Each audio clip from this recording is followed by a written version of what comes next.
Actually, Okay. Alice is open, but okay, Coach Dale is confident in this draft, as he should be. Bruno, alright, it's been a while since we've seen Bruno Wolf. Bakit nagbabalik ang footballer ng ML? It's your way of para medyo anti-squishy hero siya. Look at the heroes of BREN EPRO. Medyo nandun sila sa sustain side, not on the tanky side.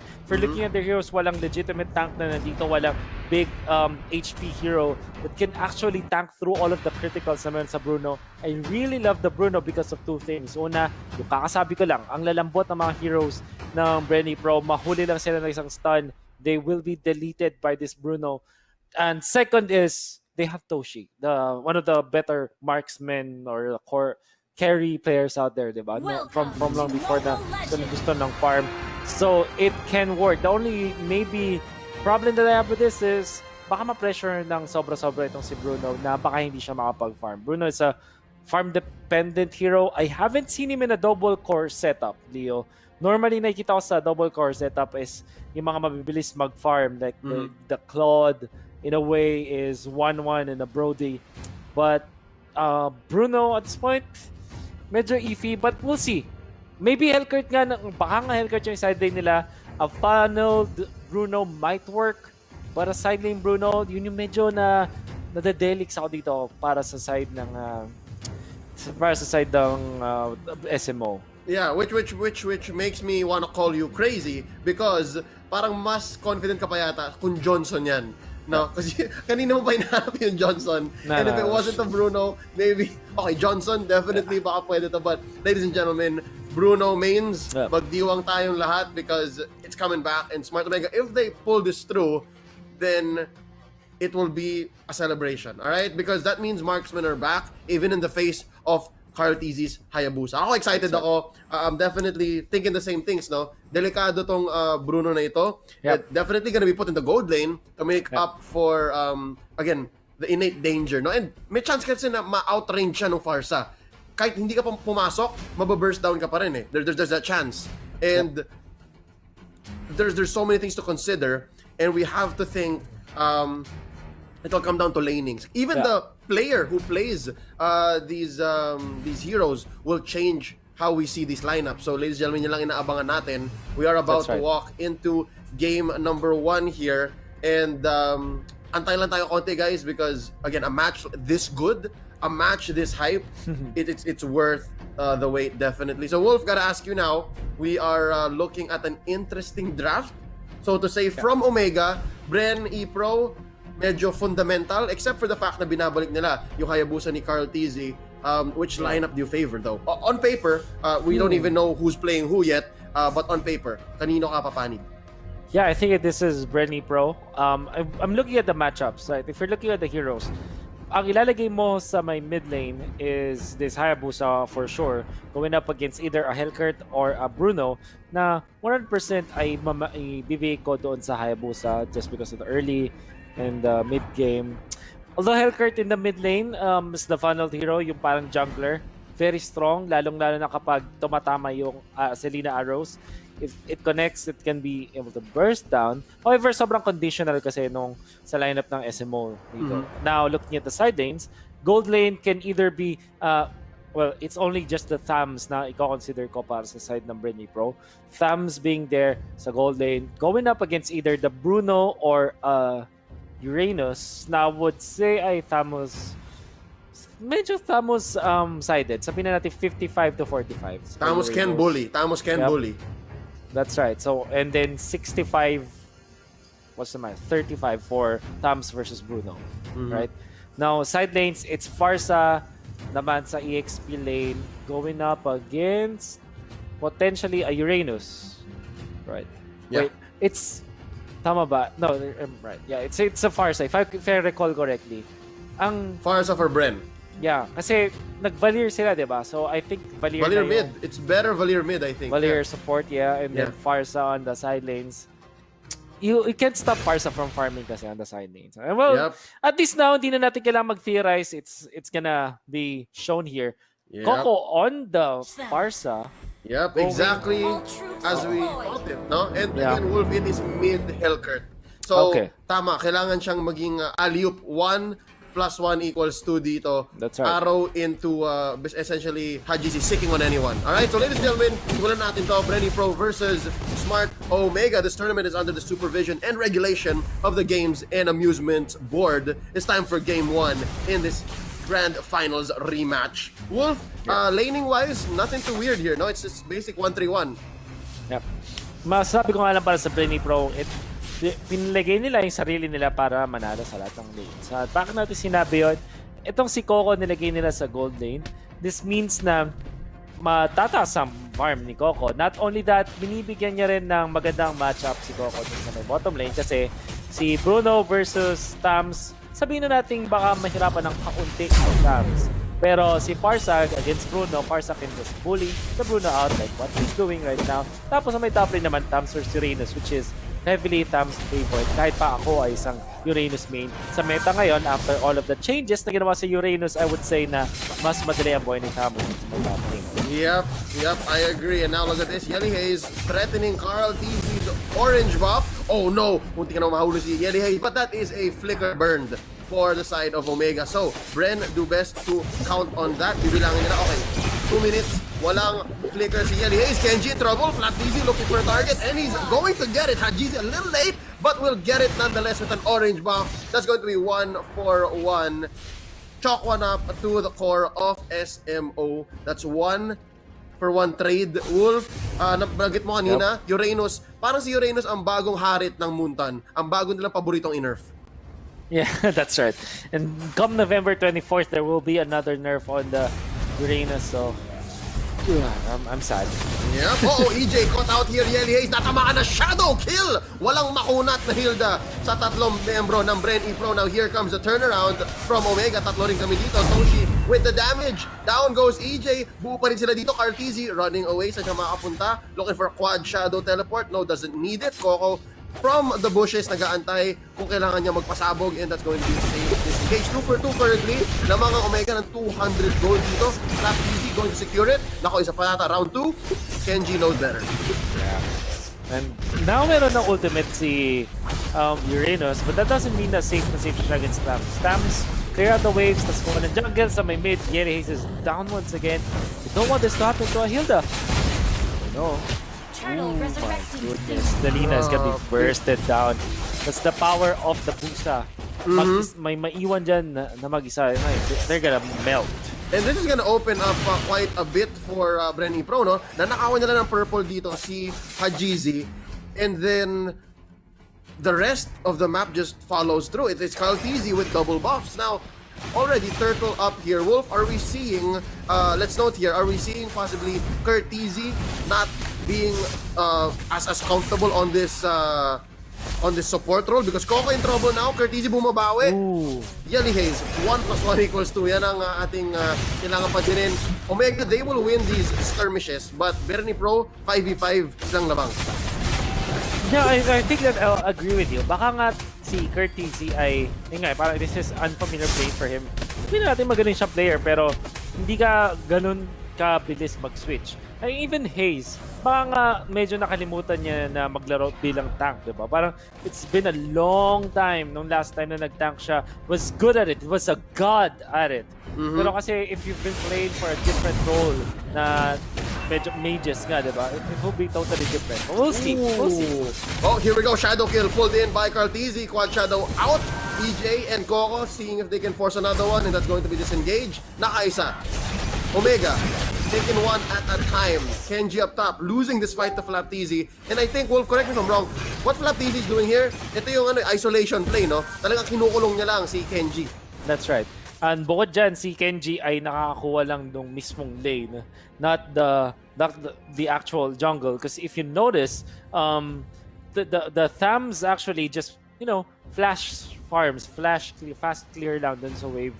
Tapos kuha siya ng crab, kuha siya nung I forgot what it's called, the goblin. Basta yung long range dun sa may green side, and then the crammer, and also the crab. It can also transfer to other parts of the lane, which increases the deficit of gold between these two players, yung Thams and yung Uranus. I think that's scary. This is why I was kind of adamant when I'm saying kanina na Thams wins the matchup against Uranus. Even when Uranus is one of the strongest heroes out there, sasabihin ko na mas okay, mas thumbs over Uranus tayo sa ngayon.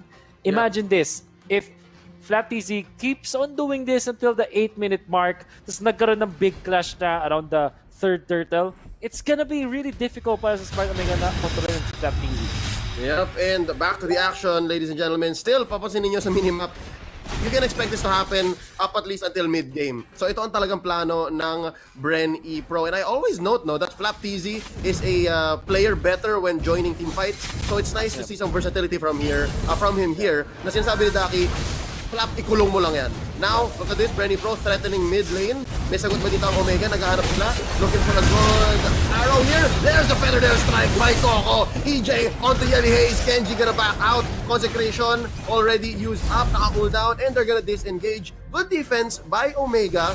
But still, we saw there kalahati lang buhay ng Torres sa mid. BREN EPRO ahead here. Although, do note, Omega is farming up just the same, no? Equal across the board. Oh, actually, I'm surprised. This is off of the kills na nakuha din naman ni Yelly Hayes, helping his team out there. Interestingly, parehas ang binibuild up ng dalawa nating carries. HGZ wants to go for BOD as well as Carl Easy. And ngayon ay tinamaan ang pana. Oh, okay. It's from EJ. Quick third take in mid, second turtle of the game already up. And again, since mid ang inuna dito ng BREN EPRO, it opens up the map. BREN EPRO can definitely call these shots here even in Omega's jungle.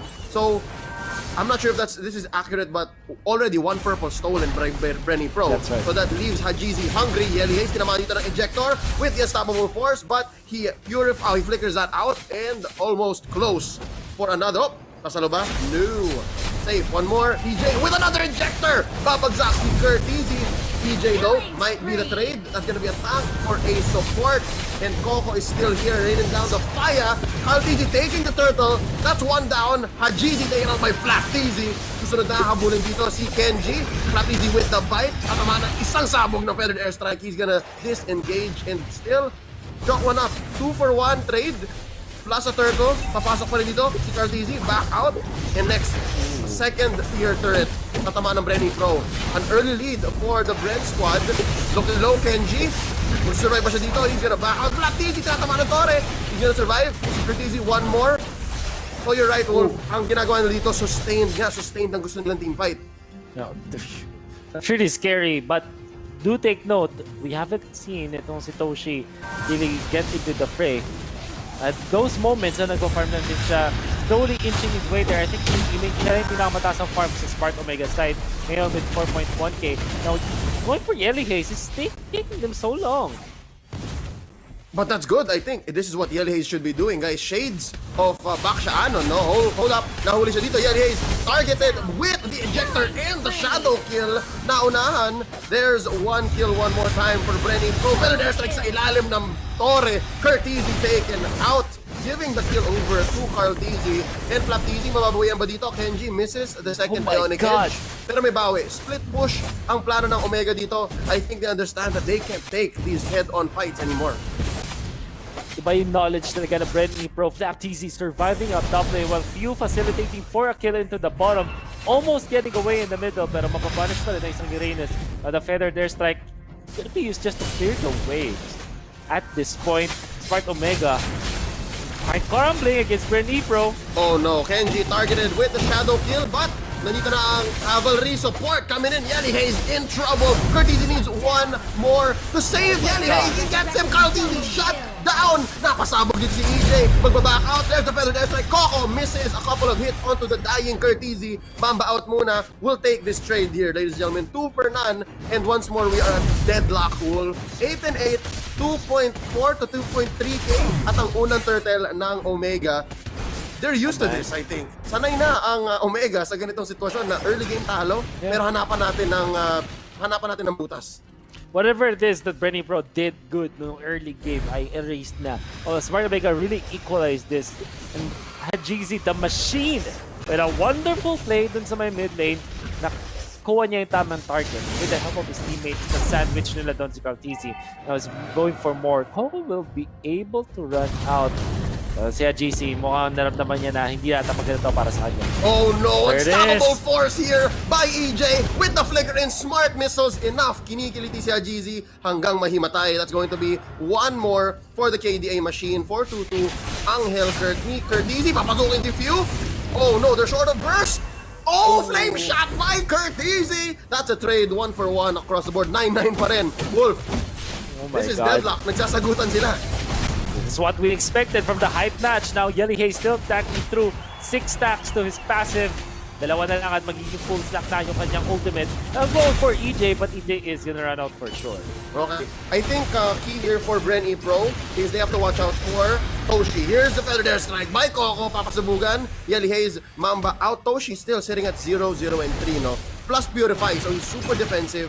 He has that dash out, and he has that Purify. Oh, Coco with a 5-minute stun, ladies and gentlemen! Joke lang, 5 seconds lang yan, less than 3.5. It's Caltizi shadowing through, but he's gonna get burned by Toshi. Blown out, footballs to the face. Kenji sasalo ng isang barrage. There's an ejector onto Yelly Hayes, the perfect target for SMO. Masaya sila na si Yelly Hayes na ang nahuhuli. EJ, Mamba out. That's going to be a free kill for Omega. Despite a long fight, no? Ang ganda na naisahan pa nila si Caltizi. This is really scary. Coming up from Smart Omega, nafe-feel na natin yung kanilang late game prowess having 2 cores. Curtizi, I wanna say, sobrang ganda yung pag-outplay niya kay GC na nagabol sa kanya bilang Hellcurt. Tinatime din yung pagtalon para maiwasan niya with the quad shadow.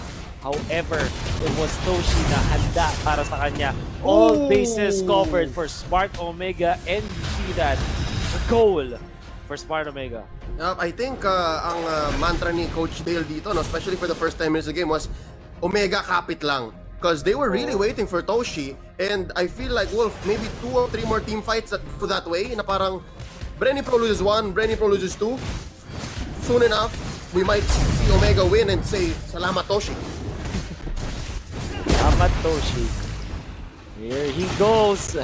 The classic marksman na makikita natin. It's like a throwback to last season, last conference. First, pinakaunang conference sa season kung saan si Toshi ang naglalaro ng malupit na marksman para sa Smart Omega. Ramdam na ramdam natin yan at this point. Yep. Again, there's a lot of throwbacks happening, guys.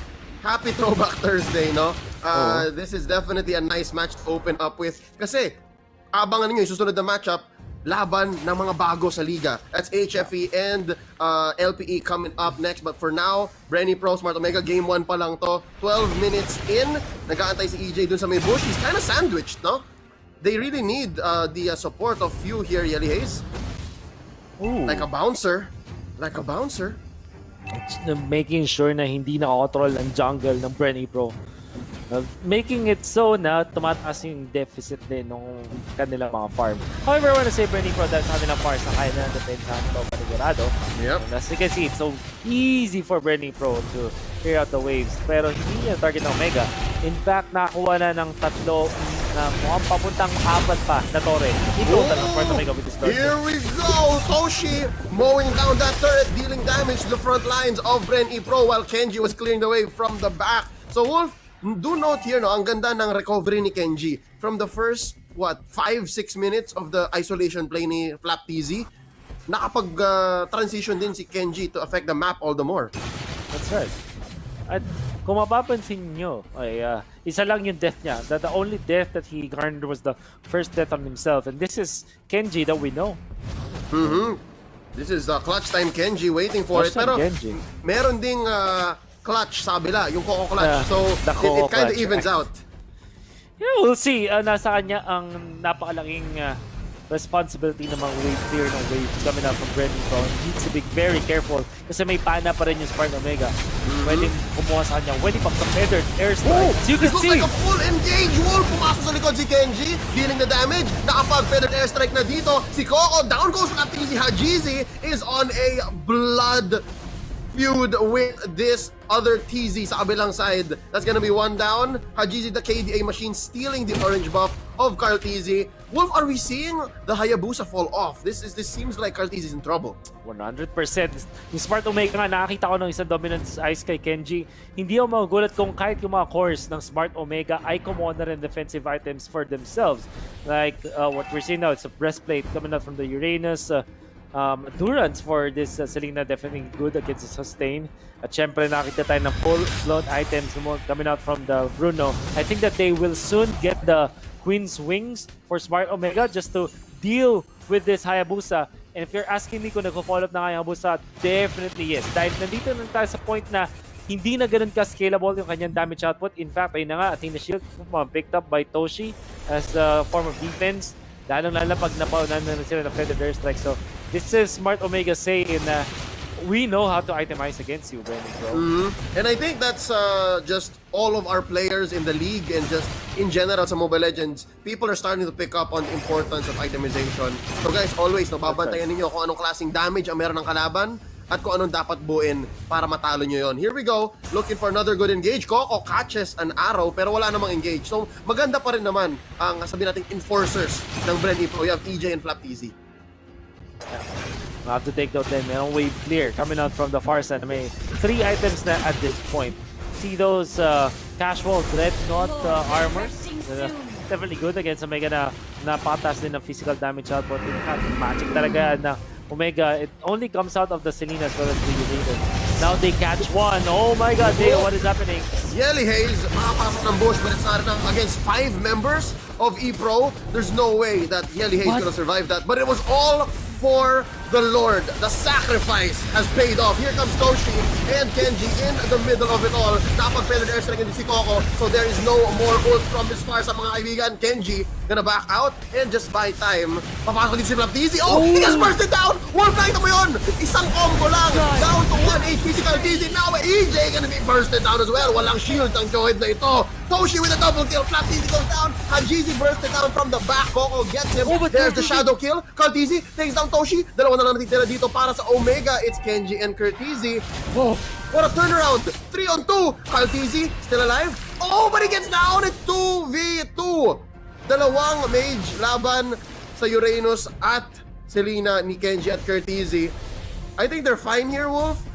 Timers wise, lamang ang Omega since naunang namatay si Haze, and they can definitely still make the most of this Lord. But right now, they're threatening all lanes. Omega is knocking on the doors of BREN EPRO. Oh, what a play coming out from Smart Omega. Sabi ko na sana the burst down potential against this Hayabusa is great. Dahil nga naman malalambot mga heroes ng BREN EPRO, that also includes the Hayabusa. At it doesn't matter kung hindi nila patay si Hayabusa or but Flaptz kinda outplayed them. Nag-heal up lang siya, nagkita ng ultimate niya, tapos ginaw agad si Toshi, and Toshi was definitely nothing nung wala na siyang katabi na pwedeng sumalo nung the shadow kid coming up from the Hayabusa. Yep, definitely a win for BREN EPRO in the long haul. Pero nakapag-recover pa rin ang Omega dito. Nabutas na ang top lane. And there's a small wave pushing through mid. Ngayon, bottom lane, Curtizi clearing it up against Flaptz. Yan ang kulang sa isang Selena, no? Wala siyang wave clear. But hold this. Kenji, medyo bursted down by Curtizi. Does not have immortality right now, ladies and gentlemen. Ma'am out muna. Retreat, tactical retreat. And this is Omega just juggling the lanes, balancing pressure.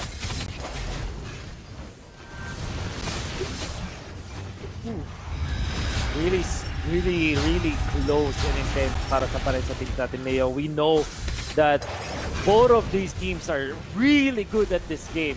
Iba yung understanding nila.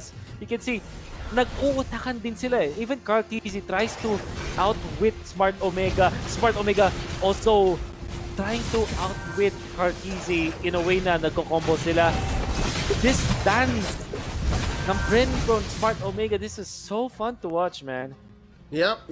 Again, Omega, they definitely have a chokehold onto EPRO, no? Linilinis nila yung jungle, pinapressure nila yung lanes, but EPRO knows how to, dance this dance. BREN EPRO understands, kahit sa kanya kami, makakahinga kami. We figured it out. Tinuruan kami ng sensei namin, Sensei Ducky. Sensei Ducky says, cap lang, we'll find a window, we'll figure this out. And right now, it feels like it's a chess game now. Look at this. There's a fight down bottom. Wolf, medyo mainit to. Yelly Haze gonna back out, finding where they can engage. A stun onto EJ. Okay, interesting. Omega just has the range advantage at this point, even if there is the Feathered Air Strike. This is a combination ng kanilang mga single target range attacks then coming out. But the wave clear, I would say, is there. Oh, look at this. Kenji trying to go for what we call the freezing of the lanes para ma-force out na lumabas ang ibang mga members ng BREN EPRO. That's what they're trying to do.